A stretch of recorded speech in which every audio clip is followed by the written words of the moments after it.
सो आज के जो हमारा टॉपिक है जिसके ऊपर हम अपनी वीडियो आज बना रहे हैं वो है जॉइंट्स। सो जॉइंट्स जो है दो बोन को जो कनेक्ट करता है, बोन्स को बोन से जो कनेक्ट करता है उसको, उस एरिया को जॉइंट बोलते हैं। संधि बोलते हैं हिंदी में, वैसे जॉइंट बोलते हैं। जॉइंट बेसिकली कार्टिलेज के बने होते हैं, कार्टिलेजिनस जॉइंट होते हैं। जॉइंट के टाइप होते हैं, जैसे कि ये जॉइंट है, ये इस साइड में को तो मूव कर सकता है लेकिन इसके पीछे की साइड में तो नहीं जा सकता। तो ये जो ऐसे जॉइंट है जो एक साइड में को मूव कर रहा है, इन्हें कब्जा जॉइंट बोलते हैं। सेडल जॉइंट, एक साइड को मूव कर रहे हैं, कब्जा। जैसा कि गेट है, एक तरफ को खुलते हैं, दूसरी तरफ को नहीं खुलते। लेकिन कुछ ऐसे गेट भी हैं जो दोनों तरफ को खुल जाते हैं, जैसे कि हमारा शोल्डर का जॉइंट है, बॉल एंड सॉकेट जॉइंट। ऐसे भी मूव कर गया और ऐसे भी मूव कर गया, तो दोनों तरफ को मूव कर रहे हैं। ठीक है, तो जो दोनों तरफ को मूव कर जाए वो। कुछ जॉइंट्स ऐसे हैं जो मूव ही नहीं करते हैं, डोंट लाफ, उन्हें बोलते हैं नॉन मूविंग जॉइंट्स। क्या बोलते हैं? नॉन मूविंग जॉइंट्स, जो मूवमेंट ही नहीं करते। जैसे कि हमारे स्कल में भी 22 बोन्स है, 22 हड्डियां हैं। अब 22 हड्डियों के बीच में तुम अपनी स्कल्स को यहाँ पर एक जगह रोक के हिला के दिखाओ, ये ऊपर जो स्कल है आपकी खोपड़ी जो है, नहीं मूव कर रही, नहीं कर सकती, ठीक है नहीं। तो ये नॉन मूवेबल जॉइंट्स है। फिर है पार्ट मूविंग जॉइंट्स, थोड़े बहुत जो मूव करते हैं। जैसे कि आपकी जो स्पाइनल कॉर्ड है, रीढ़ की हड्डी है, ये थोड़ी बहुत मूव कर लेती है। अब आगे की ओर भी हो जाते हैं, मतलब कोई सामान गिर गया, आपको उठा लेंगे उसको, तो इसमें ये मूव कर रही है। या फिर पीछे की तरफ भी, बैक साइड में भी आप जा सकते हैं, ठीक है नहीं। तो ये थोड़े बहुत मूव करते हैं। फिर है free moving joints. Free moving joints में जैसे मैंने बताया, ball and socket joints freely move कर सकता है, इधर भी उधर भी, किसी भी डायरेक्शन में आप मूव कर लीजिए इसको। तो जॉइंट्स क्या होते हैं? Joints are point of contact between bones. Bones के बीच के कॉन्टेक्ट को जॉइंट्स बोलते हैं।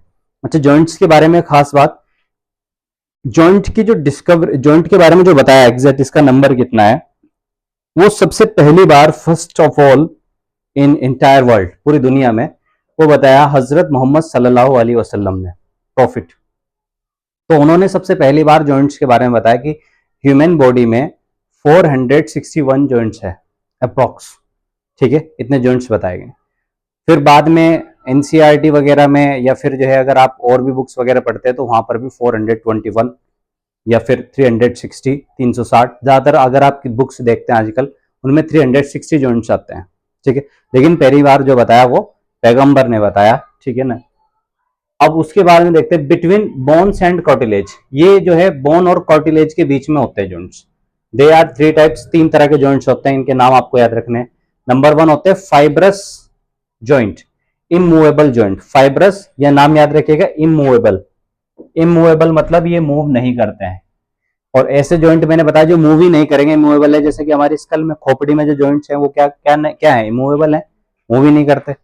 दूसरे जॉइंट है कॉर्टिलेजिनस जॉइंट, जो स्लाइटली मूवेबल जॉइंट है। कॉर्टिलेजिनस जॉइंट स्लाइटली मूवेबल, जैसे कि आपकी जो स्पाइनल कॉर्ड है ये स्लाइटली मूवेबल है, मूव कर लेती है। फिर उसके बाद में तीसरा है साइनोवियल जॉइंट। साइनोवियल जॉइंट्स मतलब मूवेबल जॉइंट्स है, जैसे आपका बॉल एंड सॉकेट जॉइंट हो गया, जैसे आपका हिंज जॉइंट हो गया, ये यहाँ पर कब्जा संधि बोलते हैं इसको, हिंज जॉइंट हो गया।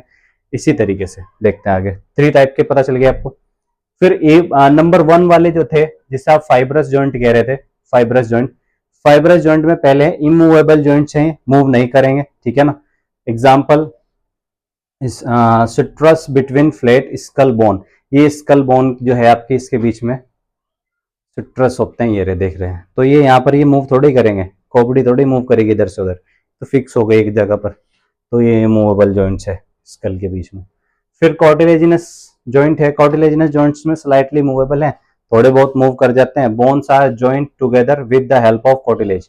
इनमें जो बोन्स है ना आपस में, जैसे कि ये पहली बोन हो गई, ये दूसरी, ये तीसरी, चौथी, इस तरह करते करते बच्चों में 33 होती है और बड़ों में कितनी होती है? 26 बोन होती है इसके अंदर।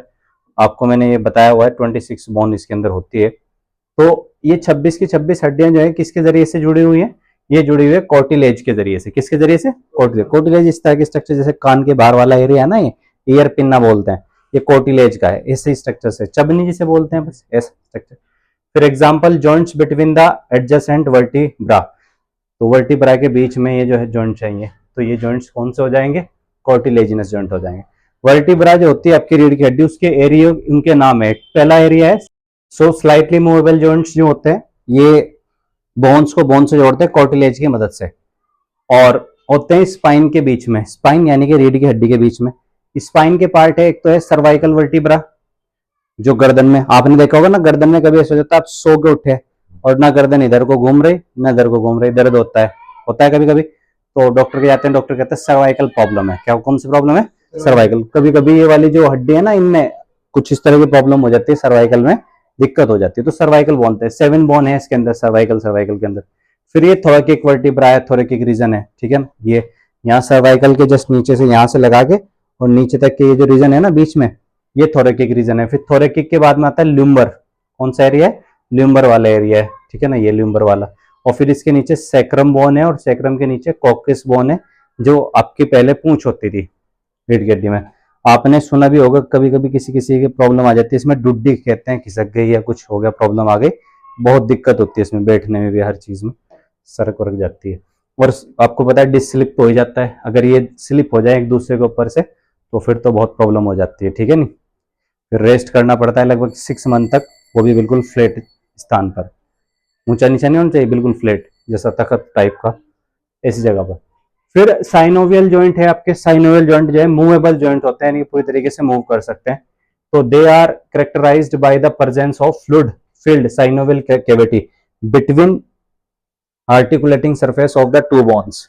तो जो दो बोन होती है, मान लो ये अपर बोन हो गई ऊपर की और ये लो नीचे की हो गई, इनके बीच में यहाँ पर जॉइंट बना, तो इसमें क्या है कि एक फ्लूइड भरा रहेगा जिसे बोलेंगे साइनोवियल फ्लूइड। क्या बोल देंगे? Synovial fluid, synovial fluid. तो इस साइनोवियल फ्लूइड की मदद से ये आसानी से क्या करते हैं, मूव करते हैं। मान लो अगर ये फ्लूइड जैसे घुटने हैं हमारे, उनके अंदर साइनोवियल फ्लूइड भरा हुआ है, ये जॉइंट्स हैं इनके अंदर साइनोवियल फ्लूइड भरा हुआ है।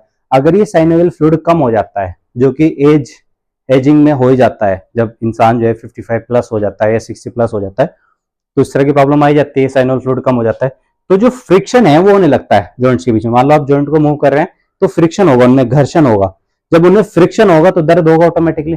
तो आपने देखा होगा ज्यादातर एजिंग में प्रॉब्लम होने लगती है कि दर्द हो रहा, घुटनों में दर्द हो रहा, जोड़ों में दर्द हो रहा। तो दर्द क्यों हो रहा है? इसी की वजह से, क्योंकि वहां फ्रिक्शन बढ़ गया, बोन बोन से टकरा रही है जब वो चल रहे हैं, मूव कर रहे हैं। जबकि जब इंसान यंग एज में होता है, ठीक है ना, साइनोवियल फ्लूइड ज्यादा है, तो उस समय क्या है, फ्री मूव कर रहा है, कोई प्रॉब्लम नहीं है, कितनी बार मूव करो, किसी तरीके से मूव करो। तो साइनोवियल फ्लूइड का मतलब समझ में आया क्या है? तो ये जॉइंट्स के बीच में एक लिक्विड है जो उनको आपस में क्या करा रहा है, फ्रीली मूव करा रहा है, ताकि वो एक दूसरे के ऊपर आसानी से मूव हो सके, बिना फ्रिक्शन के, बिना घर्षण के, ठीक है। उसके बाद में जो है यहाँ पर टाइप्स ऑफ साइनोवियल जॉइंट्स है, साइनोवियल जॉइंट्स के टाइप, ठीक है, कौन कौन से साइनोवियल। देखो एक तो ये शोल्डर में है, यहाँ पर ये वाला बॉल एंड सॉकेट जॉइंट मैंने बताया था, ठीक है। और फिर ये हिप के बीच में भी यहाँ पर है साइनोवियल जॉइंट्स, ठीक है। और हम देख लेते हैं, एक तो नंबर 1 इसमें साइनोवियल जॉइंट का बॉल एंड सॉकेट जॉइंट, तो ये शोल्डर जॉइंट और हिप जॉइंट, शोल्डर और हिप के बीच में होता है, ठीक है। दूसरा हिंज जॉइंट है, जो मैं बता रहा था अभी, कब्जा संधि बोलते हैं इसको। ये नी जॉइंट और एल्बो जॉइंट होता है, ये एक ही साइड में मूव कर सकता है, जैसे घुटना भी आपका आगे की तरफ को नहीं जा सकता, पीछे की तरफ को हो जाएगा। इसी तरीके से आपका हाथ है, अंदर की तरफ को इनवर्ड मूव कर देगा, लेकिन क्या एक्सवर्ड कर जाएगा, यहाँ से मूव कर जाएगा पीछे की ओर, नहीं जा सकता, टूट ही जाएगा, लेकिन जाएगा नहीं, मूव नहीं करेगा। उसके बाद में थर्ड है आपका कौन सा, पाइवोट जॉइंट है। ये जॉइंट है between Atlas and axis, Atlas और एक्सिस के बीच में जो जॉइंट होता है वो है, बोन है एटलस भी और एक्सिस भी, इनके बीच में। फिर उसके बाद में आपका फोर्थ है ग्लाइडिंग जॉइंट। ग्लाइडिंग जॉइंट है बिटवीन कार्पल्स, इनके बीच में कार्पल्स, ये कार्पल्स होती है ना हाथों में, कलाई, तो यहाँ पर देखो ग्लाइडिंग जॉइंट है, कलाई को फ्रीली मूव कर सकते हैं, ग्लाइडिंग जॉइंट है। फिर उसके बाद में 5 है सैडल जॉइंट। कौन सा जॉइंट है? Saddle joints. ये जॉइंट्स है between carpal and metacarpal, carpal और मेटाकार्पल, जैसे कि यहाँ पर ये कार्पल हो गई रिस्ट में, और कार्पल, और यहाँ पर ये मेटाकार्पल है आगे। तो कार्पल को जो मेटाकार्पल से जोड़ रहा है, कार्पल को जो किससे जोड़ रहा है, मेटाकार्पल से जोड़ रहा है, वो सैडल जॉइंट है। कौन सा जॉइंट है? Saddle joint. यहाँ पर समझ लो कार्पल होगी, कार्पल बोन्स हो गई, मैंने बताई भी थी कल 8 होती है लगभग संख्या में, और ये मेटाकार्पल होगी 5। तो कार्पल और मेटाकार्पल को जो जोड़ रहा है वो कौन सा जॉइंट हो गया आपका? सैडल जॉइंट हो गया। देन उसके बाद में ये देख लिया आपने सैडल जॉइंट्स, ठीक है ना, हिंज जॉइंट भी पता चल गया आपको। तो एक एक करके यहाँ पर जॉइंट्स दिखा रखे हैं, जैसे कि सबसे पहले ये वाला देख सकते हैं, दूसरा जो हिंज जॉइंट था, तो हिंज जॉइंट एल्बो के बीच में हो गया, यहाँ पर घुटनों में हो गया, टूज पैर की उंगलियों में भी होता है, ठीक है ना, हिंज जॉइंट। फिर हिंज के अलावा जो है पाइवट जॉइंट हो गया, देख लो ये पाइवट जॉइंट, नेक, गर्दन में और एल्बो में पाइवट जॉइंट होता है, ठीक है, कोहनी में। उसके बाद में जो है अगला जॉइंट कौन सा है? सैडल जॉइंट है। तो सैडल जॉइंट ये देख सकते हैं आप फिंगर्स में, यहाँ पर ये सैडल जॉइंट्स है। ये हैं कार्पल्स, ठीक है, इनके बीच में जो जॉइंट है ये कार्पल्स हो गई, ये मेटाकार्पल्स ऊपर, ठीक है। इसके बाद में आगे देखिएगा आप, disorders of muscular and skeleton system, यानी कि हमारा जो मस्कुलर सिस्टम है, बॉडी के अंदर जो मसल्स हैं, उनमें क्या प्रॉब्लम हो सकती है, किस तरह की दिक्कत हो सकती है, ठीक है नहीं, मस्कुलर सिस्टम। और आपका जो स्केलेटन सिस्टम है, बोन वाला जो सिस्टम है, उसमें क्या दिक्कत हो सकती है, क्या प्रॉब्लम हो सकती है, कौन कौन सी बीमारियां, उनको देखना है। जैसे कि पहली जो यहाँ पर डिसीज है, डिसऑर्डर है, उसका नाम है मायस्थीनिया ग्रेविस, ठीक है ना। मायस्थीनिया ग्रेविस जो है ये एक ऑटो इम्यून डिसऑर्डर है। ऑटो इम्यून डिसऑर्डर, इम्यूनी मतलब इम्यूनिटी सिस्टम से संबंधित। इम्यूनिटी सिस्टम क्या होता है, हमारी बॉडी में रोगों से लड़ने के लिए बॉडी के अंदर ऑटोमेटिकली इम्यूनिटी होती है, जो कुदरती होती है। अब वो इम्यूनिटी अगर मान लो कम हो जाए तो डिसऑर्डर हो जाएगा, बीमारी हो जाएगी कि भाई इम्यूनिटी सिस्टम कम हो गई। किसी इंसान की अगर इम्यूनिटी सिस्टम कम हो जाएगी तो उसको बीमारियां ज्यादा होगी, बार बार होगी, ठीक है। ऑटो इम्यून डिसऑर्डर है। ये क्या इफेक्ट करता है, क्या प्रभावित करता है, तो ये इफेक्ट करता है न्यूरोमस्कुलर जंक्शन। किसको, न्यूरोमस्कुलर जंक्शन। तो हमारे मसल्स के बीच में और दिमाग के बीच में कनेक्शन है किसके बीच में, मसल्स और ब्रेन के बीच में कनेक्शन है। मान लो आपको कोई चीज उठानी है तो आप पहले दिमाग से सोचते होगे ना कि भाई ये बुक मैं यहां से उठा लूं, ठीक है। तो आपने पहले सोचा, फिर आपकी बॉडी ने एक्ट करा, ठीक है ना, यानी कि आपकी मसल्स ने एक्ट करा। तो ये उसका डिसऑर्डर है, उसको उसमें प्रॉब्लम आ जाती है कि मान लो आईज ब्लिंक होने लगती है बार बार अपने आप ही खुद ही, ब्लिंकिंग ऑफ आई जैसी प्रॉब्लम होने लगती है, यहाँ किस तरीके से हो जाती है, ठीक है। ये सिस्टम है। It leads to fatigue, weakening and paralysis of skeletal muscles. इसकी वजह से फैटिग हो जाती है या वीकनिंग आ जाती है, कमजोर हो जाती है कोई मांसपेशी, यहाँ तक कि पैरालाइज भी हो जाता है कोई एरिया बॉडी का, काम ही नहीं कर रहा। क्योंकि मान लो अगर कनेक्शन ही हट गया दिमाग का और मसल्स का, कनेक्शन हट गया। पैरालाइज में भी तो क्या होता है, कनेक्शन ही हट जाता है, आदमी पैरालाइज हो गया तो पूरी कोशिश कर रहा है, दिमाग से पूरा सोचा है कि मेरा हाथ हिल जाए, लेकिन हिलेगा नहीं। पूरा सोचा है, क्यों, क्या हुआ, क्योंकि दिमाग और मसल के बीच में जो कनेक्शन था वो हट गया। जब कनेक्शन हट गया, वो कितनी भी कोशिश कर ले, मूव ही नहीं करने का, समझ रहे। उसके बाद में नंबर 2 है आपका सेकंड, मस्कुलर डिस्ट्रॉफी। क्या है, मस्कुलर डिस्ट्रॉफी। देखो नॉर्मल बाइसेप ऐसा होता है और बाइसेप विद मस्कुलर डिस्ट्रॉफी, जिसको मस्कुलर डिस्ट्रॉफी होती है, वैसा होता है। इसमें progressive degeneration of skeleton muscles, यानी कि जो स्केलेटन मसल्स है ना वो डिजेनरेट हो जाती है। डिजेनरेट का मतलब ऑटोमेटिकली मांसपेशियां कम हो जाती है, मांसपेशियां क्या हो जाती है, कम हो जाती है, डिजेनरेट हो जाती है। और mostly due to genetic disorder, ये ज्यादातर जो है किसकी वजह से होती है, जेनेटिक डिसऑर्डर की वजह से होती है। किसकी वजह से होती है, जेनेटिक डिसऑर्डर। ये जेनेटिक डिसऑर्डर बीमारी है। जेनेटिक का मतलब, what is the meaning of genetic, no, genetic meaning बोलिए, जीन्स वाले, हाँ ठीक है। आप बताइए जेनेटिक, जो हाँ एक पीढ़ी से दूसरी पीढ़ी में जा सकती है वो जेनेटिक है, बिल्कुल सही बात है। तो जेनेटिक हो गई बेसिकली जो एक पेरेंट से, मतलब पेरेंट्स उनके बच्चों में जा सकती है, ठीक है नहीं, या फिर एक जनरेशन से दूसरी जनरेशन में आ सकती है, ठीक है, खानदानी बीमारी समझ लीजिए। फिर है टिटेनी की बीमारी है, टिटेनी, ठीक है। इस तरह से आपने देखे हुए किसी किसी के हाथ पैर ऐसे मुड़ गए, मान लो हाथ ऐसे मुड़ गया, बस वो ऐसे ही रह गया, फिर कैसे भी हो जाता है। तो it is a rapid spasm, rapid मतलब तेजी से, स्पाज्म मतलब टूटना, इन मसल्स, मसल्स का तेजी से टूटना, मसल्स का क्या करना, तेजी से टूटना, ब्रेक डाउन होना, due to low calcium in body fluid, body के फ्लूइड में क्योंकि कैल्शियम की मात्रा क्या हो गई है, लो हो गई है, कम हो गई है। तो जब बॉडी के फ्लूइड में कैल्शियम की मात्रा कम हो जाएगी तो मसल्स जल्दी जल्दी टूटने लगेगी, और कोई भी मसल्स उनकी जो है बॉडी की क्या कर जाएगी, टिटेनी हो जाएगा उसमें, या तो हाथ पैर मुंह भी, जबड़ा भी लोग हो जाता है, लोग जो डिसीज बोलते हैं उसको, बंद हो गया फिर खुलने का नहीं। डॉक्टर ऐसे पेशेंट को यहाँ से कट करके जो है ना पाइप डालते हैं ताकि उनको खाना पीना दे सके, मुंह नहीं खुलेगा, कुछ भी कर लो, जब तक के बीमारी ठीक नहीं होगी तब तक मुंह नहीं खोल पाएंगे। तो ये कहीं पे भी हो सकती है, किसी भी एरिया में हो सकती है टिटेनी। फिर अगली बीमारी है arthritis. Arthritis, it is the inflammation of joints. जो जोड़ होता है ना, जोड़ों के बीच में सूजन आ जाती है, सुना होगा ना आपने आर्थराइटिस, गठिया भाई, सुना है, हाँ, कि भाई जोड़ों में सूजन चल रही। तो ये ज्यादातर बीमारी क्यों होती है जोड़ों में सूजन वाली, मान लो बॉडी के अंदर यूरिक एसिड है, ठीक है ना, इसकी मात्रा बढ़ गई, यूरिक एसिड की क्या बढ़ गई, मात्रा बढ़ गई। तो जब यूरिक एसिड बढ़ जाएगा बॉडी के अंदर तो इस तरह की प्रॉब्लम होने लगी आर्थराइटिस, इसमें स्वेलिंग आ जाएगी, दर्द होने लगेगा, इस तरह की। यूरिक एसिड कब बढ़ेगा, जब किडनी में प्रॉब्लम होगी, किडनी खराब हो जाएगी, मान लो किसी इंसान की किडनी खराब हो गई तो उसको इस तरह की समस्या होने लगेगी, आर्थराइटिस जैसी। देन उसके बाद में ऑस्टियोपोरोसिस। ऑस्टियोपोरोसिस है किसी, इसको पैथोलॉजिकल फ्रैक्चर भी बोलते हैं। क्या बोलते हैं बीमारी को? पैथोलॉजिकल फ्रैक्चर, पैथोलॉजिकल फ्रैक्चर भी बोलते हैं। तो इसमें क्या है, एजिंग के साथ में होती है। इसमें बोन जो है ना, धीरे धीरे बोन का मास घटने लगता है। देखो, एज रिलेटेड डिसऑर्डर है, ठीक है ना, संबंधित यानी कि किससे, उम्र से संबंधित है। Characterise by decrease bone mass, इसमें बोन का जो मास है, हड्डियों का जो वजन है वो घटने लगता है। आपने देखा भी होगा जैसे जैसे उम्र बढ़ती है तो हड्डियों का मास भी कम हो जाता है इंसान का, ठीक है ना। And increase chance of fracture, इसमें जो है फ्रैक्चर के चांस बढ़ जाते हैं। तो ऐसा पैथोलॉजिकल फ्रैक्चर है ये बीमारी। डिक्रीज लेवल ऑफ एस्ट्रोजन, इसमें एस्ट्रोजन का लेवल घट जाता है। एक कॉमन कॉज, ये इसमें कॉमन कॉज है।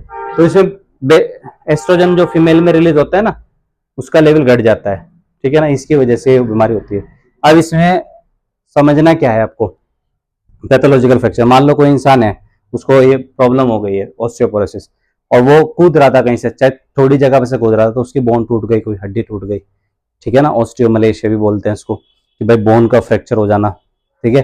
मान लो वो बैठ रहा था, बैठते बैठते हड्डी टूट गई, ठीक है, तो इस तरह की प्रॉब्लम है, ठीक है, ऑस्टियोमलेशिया। सो उसके बाद में जो है गाउट, ही आपने पढ़ाई होगा, गाउट ही इस तरह की प्रॉब्लम है, देख लो पैर में हो जाती है। It is the inflammation of joints, ये भी जॉइंट की इन्फ्लामेशन है due to accumulation of uric acid crystal.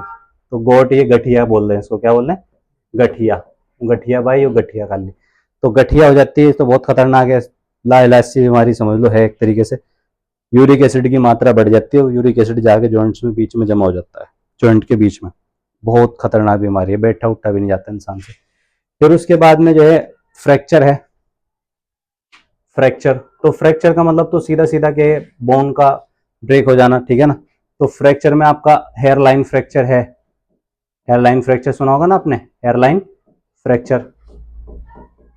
एक होता है सिंपल फ्रैक्चर, सिंपल फ्रैक्चर, और एक होता है कंपाउंड फ्रैक्चर। तीन तरह की फ्रैक्चर यहां पर है। कंपाउंड फ्रैक्चर, हेयरलाइन फ्रैक्चर इस तरह है, मान लीजिए बोन है,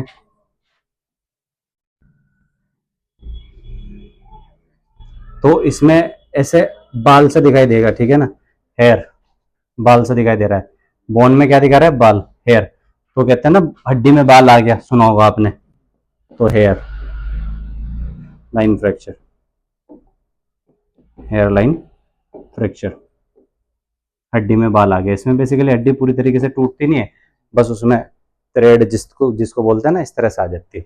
सिंपल फ्रैक्चर में क्या है, जैसे कि मान लीजिए कोई बोन है, तो ये मान लो कि बोन है। अब इसमें क्या है कि इसमें सिंपल फ्रैक्चर कैसे आएगा,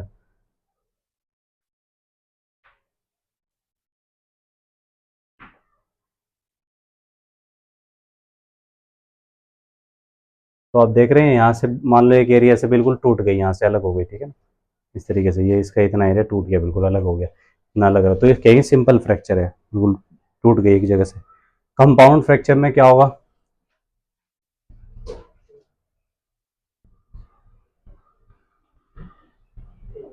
बोन है, उसके मान लो इस तरीके से हड्डी टूट गई बीच में से कहीं पर भी, और टूट कर उसके ऐसे चूरे हो गए, ठीक है ना, टूट कर क्या हो गए, इसके चूरे चूरे हो गए, तो ये बोलते हैं कंपाउंड फ्रैक्चर।